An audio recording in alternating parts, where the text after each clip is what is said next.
go. Stay. Don't go away. You think I'm kidding? Okay, so let me ask you, this is... He's ignoring me. I am ignoring it. So John, have you ever been to the South Pacific? Actually, yes, one time. Yeah. What was that like? Well, it was experience, definitely. Yeah. Yeah, especially traveling with Tom. Yeah. Hello there, young man. Who are you? I'm Greg Stevens, art director here at Newsday. Now, remember when we worked together at News 12? Of course, many projects, many projects, and I wish many more in the Yes. future, hopefully. Well, maybe, who knows? But I will miss you, Tom, and I wish you the best of luck moving forward. And I look forward to all the shows and things coming out. Very excited. Yeah, I would probably, I could make it yellow and just have it be very bright pink, obviously a worm. And Here inside the Newsday editorial board, oh no, this is your take. editor Rita Cioli once again throws out a Matt Davies cartoon saying, No, "This it's a is." very good one. I thought so. This is the ear. Is this the ear and the earworm. the earworm? Parasite. Yes. This is very.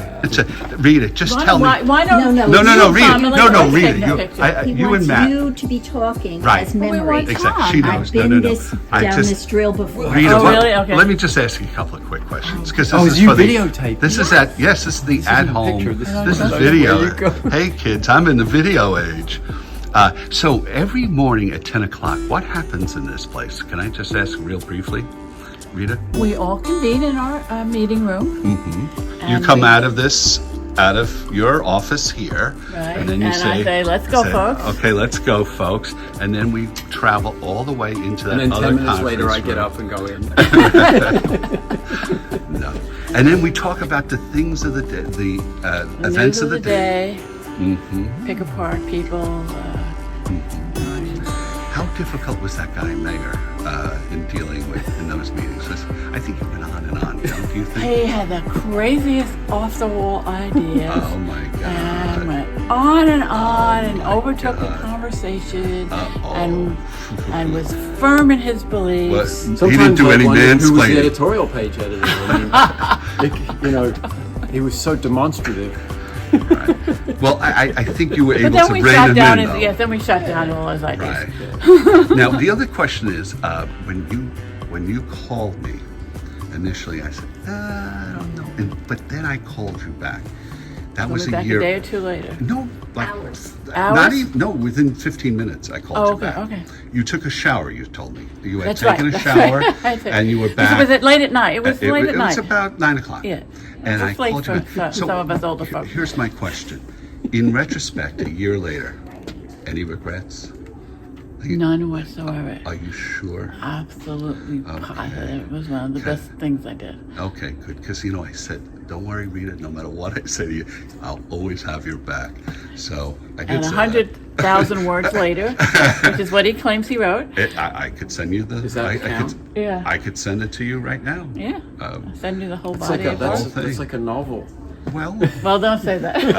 I'm so glad you said that. What's the because name of it? I have. Guess what we got in the mail yesterday? Montauk to Manhattan. I have a prop. And That is there so you An go. American novel. And it's And front, there's front yours, and Matt, back. and there's Something on the back. Rita's, and on the As well, back, both. There's- I'll be doing this You're going to summer. hand these out? I'm going to hand, It will of be course. available for the viewing audience, yes. Yes, of course. I'm gonna do So cool. So you're not really retiring. What? You've won the Pulitzer One time. one time, and he was a Pulitzer finalist last year. Yeah, right. The day you arrived. Remember? Well, I'm your lucky charm. Yeah. you walked Actually, in the I door, and literally like an hour later, I was a finalist for a Pulitzer for that year. look so- at that. I hope you make the linkage there between the two things, the two events. Well, how are you? Hello.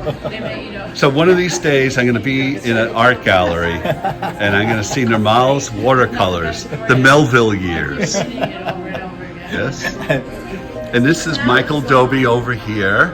Michael actually made sense of a lot of illegible things that I sent his way. Good material to work with. Well, there you go. Joy to work with. Thank you. Joy. I appreciate that. Just wanted to film you, just so that I don't forget. I'll never forget. Hello, Dan Janison and Randy Marshall. It's a pleasure. my fellow editorial writers, who are they're par excellence, and Dan. We also And who you screwed by leaving. And Trey Busy. Trey Busy. So, May the 4th be with you, Star Wars Day. What an appropriate day for us to say congratulations on retirement Thank to you. our fellow superhero, Thank you. movie maven, all of the above. So we so appreciate you and everything that you've done here. So think about this, 40 years at Newsday. Let's just think about that for a minute. There was a garbage crisis on Long Island, about which Tom wrote extensively, and you gotta love this lead, so I gotta read it. Somewhere out in the Atlantic, a mighty barge carrying 3,100 tons of ice-lipped garbage is searching for a home. After farmers and local officials in rural North Carolina area rejected a speculator's plan to dump the garbage there. Tom did extensive coverage on that ice-lipped garbage barge, and it turned into, along with many other reporters, but it turned into quite a series and a book and the whole 9 yards. A Very impressive. 2-week series, and it created a whole huge garbage crisis in and of itself. I actually remember that because I had just started at the Daily News, so I was watching the whole What thing is it? unfold from New York City back then, but it was tremendous. But Tom had actually grown up on Long Island, and he delivered Newsday I did when he was a 3 kid. years. So there is a fun fact about that. At one point, when Tom came back as a reporter, he was able to get an interview with the parents of killer Matthew Solomon because he once delivered Newsday as their paper boy. Now that's a source. She did. When I came to the door, she said, "Tommy Maier, what I remember about you is that you had the Newsday route, then you gave it to your brother Bobby, who gave it to your brother Billy, who gave it to your sister Nancy. And my Matthew always wanted that route." So he did move away, but then in 1984, came back from Chicago, right? I sure did. And that year, he started what would be year after year of compelling, in-depth, important stories that made such a difference, not only on Long Island, but all across the nation. Throughout his career at Newsday, Tom has excelled at the difficult task of producing readable stories with very complicated topics. That's not an easy thing to do, and Tom's brilliant at that. He's meticulous, thoughtful, and is able to process an enormous amount of information and data and turn these things into coherent projects and things that are so important that people on Long Island really want to read, make a difference, cause change. So here's some examples. This is one of my favorites, An Innocent Man. A year-long investigation that was the first to reveal widespread wrongdoing by Suffolk law enforcement authorities in the 1975 Keith Bush murder conviction. One of the longest-running innocent man cases in American history. He spent 33 years in prison before being exonerated in 2019, after Tom's project was published. It won an Emmy for the TV version of that. That was I know everybody remembers that because it was fairly recent. It was incredible. Unequal Justice, Tom reported on how over a decade, Long Island's blacks, Hispanics, and other minorities were far more likely than whites to be arrested and wind up in a group of crimes that experts say are the suburban equivalent to stop and frisk charges. Police misconduct payouts. Tom detailed how Long Island taxpayers paid more than $165 million since the 2000 in lawsuits that allege police and prosecutorial misconduct, including excessive force, false imprisonment, and long death. The scale of these projects was enormous. On Unequal Justice, for example, Tom reviewed more than 100,000 Long Island separate cases. Think about that, 100,000. How long did that take? Well, it's easy when you have a computer. Which we get AI. Yeah, that's right. Right. Could have written it for us. Yes. And this really focused, again, attention on something so important to Long Island. And not only did you do these for the newspaper, you were one of the first at Newsday to embrace television. First at News 12, and then at Newsday TV. the News 12, I remember this actually a lot. You and I worked closely on this. The News 12 Newsday Body Business series. Right. That was one of the several print TV. That was with the ICIJ, the International Yes, Consortium of Investigative Journalists. It won an award, right? Sigma Delta Chi Award. Yep. But lest you think that Tom is all serious, let's not forget when he was a health and science reporter under Howie Schneider. One of his first assignments was to write about Dr. Bill Masters under the headline, "Famed Sex Clinic Calls It a Night." He later wrote a book about Masters and Johnson, which was turned into a series, 4 years running 4 years, on not Showtime. I watched every one of them. And I would always get like this little thing when Tom's name would kind of roll across the credits, because I don't know that many people that have produced, TV series. So very impressive. So anyway, Tom also spent the last year here working on what is yet to be published. I call it the Save Our Shores Project. I think it has a new name now, but it's about one of the most important issues on Long Island. And it will be running shortly, and it's going to start a huge conversation, I think. And it's all about the fading shores on Long Island, how many houses will be displaced. And there's a wonderful story and documentary and the whole 9 yards. So there's so much more to say. If you go through Tom's history here, there's story after story after story. But I'm going to stop here because we need to celebrate and eat cake. But I do want to present Tom with this gift. For 40 years at Newsday, we thank you so much.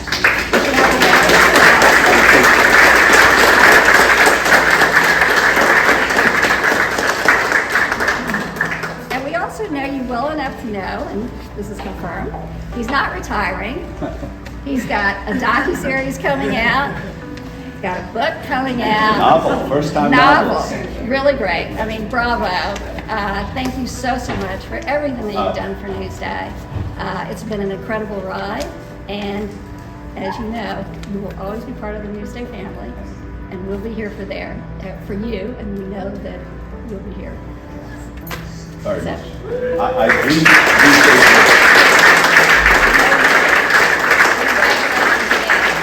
Thank you very much. I'm going to turn this over to Rita now. Oh, do I get to say something real quick? Well, she's going to say something first, and then you can One of say my jobs I promise is quick. to put a lid on it.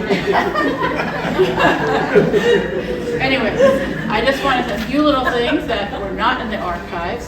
Tom's first day in Pine Lawn, Pine Lawn Road building, he came in a brand new blue suit with a briefcase to look really official, and because he knew someone was going to tell his parents how he looked when he showed up to work. He had the parents had a plant in the office at that time. Pat Byrne. Always making an impression. But Tom joined the team of Bob Green, the investigative team. It was the last one And on he the was the green. last one, so he's our last link back to those days. Bob brought me here. Yeah, and then Tom was on the editorial board, and he keeps track of everything as a good investigative reporter, every chronology, everything. He told me last week he wrote 100,000 words in the year he was here. And The word count in Google Doc. That's what it Yeah, says. and I was impressed because I always wondered how Tom could work on all these projects, talk to so many people in the hallway every day, and also, write all these books and scripts. And it's just an incredible gift he has of seeing something clearly and having the words flow. We'd have an editorial board meeting, we beat up on Tom and his idea, whatever we were, whatever the exchanges went, and we came to a consensus. I'd go out and flex around, make a call, get a coffee, whatever. By the time I got to my desk, he said, file. And it was done, and I'm like, it's only like 1 o'clock in the afternoon. It's amazing to see. He brought some new insights to our columns, our editorials, to the board, and most importantly, what's old is what's new on Long Island. Talk about the garbage barge. We're still writing about the problem of waste on Long Island, and the idea of the islandness of Tom's column on Monday, but appreciating the sense of Long Island and how we come together. Every year, one of the newbies gets, who's going to write the Thanksgiving in it? It's yours, because there's only so many things you can say about Thanksgiving. And he comes back later, I got an idea. And he went back to 1859 and found the Long Island poet farmer named Bloodgood Cutter, and about the importance of giving gratitude. We found an etching of the farmhouse that Mr. Cutter had, and we got such an incredible reaction to that Thanksgiving editorial. But it was that kind of sense of what he brought and what we are losing.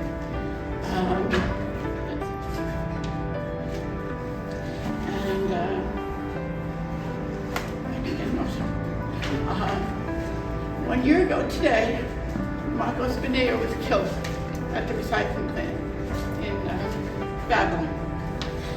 And Bob and Tom says, I've written about this for years. We're still going to write about it. And you may not know that Tom had traveled to El Salvador in 2001 to interview the families, and I don't know who went with you as a photographer. Moises Sama. Of Freddie Canali and Gabriel Nunez, who had been killed at an Omni plant. And now, how many years later, immigrants are still getting killed at an Omni plant on Long Island. And a year ago today, we're going to go back. We wrote an edit. Sometimes you have to keep staying with the story, and I think that's one thing we'll do.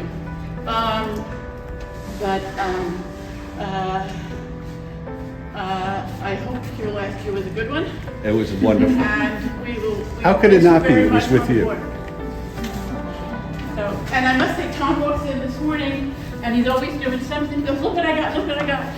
The book just came out. He's like the first printed book. So I said, wait a minute, did you write that on my phone?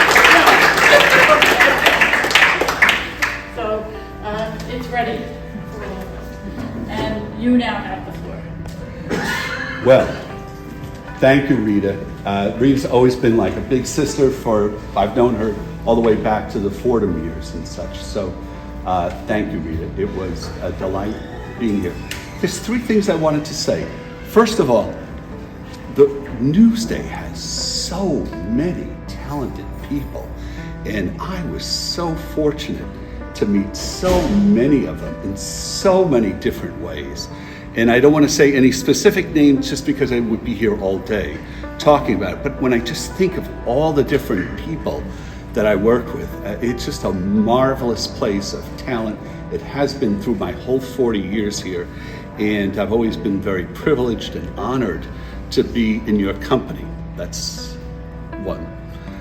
Secondly is when I came in here 40 years ago, the press in America was nowhere close to facing the challenges that you do today. I'm leaving, and many other people will leave, but we're essentially handing the torch off to you to go out there and tell the truth and try to find out what's going on, because journalism may not be the greatest pay and all these other different things, but it is a noble profession that is essential to our democracy, never more so now than now. So I just say, keep at it, and thank you there. And just as been already mentioned, thirdly, I am misnomer with saying that I'm retiring. I got to the point where after 40 years, it seemed like an appropriate thing. Laura Mann, I don't know, Laura once looked up something for me. I went to a funeral of an uncle of mine, and one of my cousins said that my great-grandfather's name was Victor Munster, like Grandpa Munster, and he had been a New York City cop. He had been married 4 times, but what was most interesting to me was that he had been in vaudeville in Brooklyn. And I asked Laura, because I know she has newspapers.com, and she looked it up, and sure enough, there was clips from the Brooklyn Eagle, which was kind of like the Newsday of its time period, and there were articles about Victor Munster. My point in saying that is, when you're in vaudeville, you have to know when to get off the stage. And so it felt 40 years was a good time to leave the stage. So I leave it to you, and thank you very much for coming here today. I really appreciate it.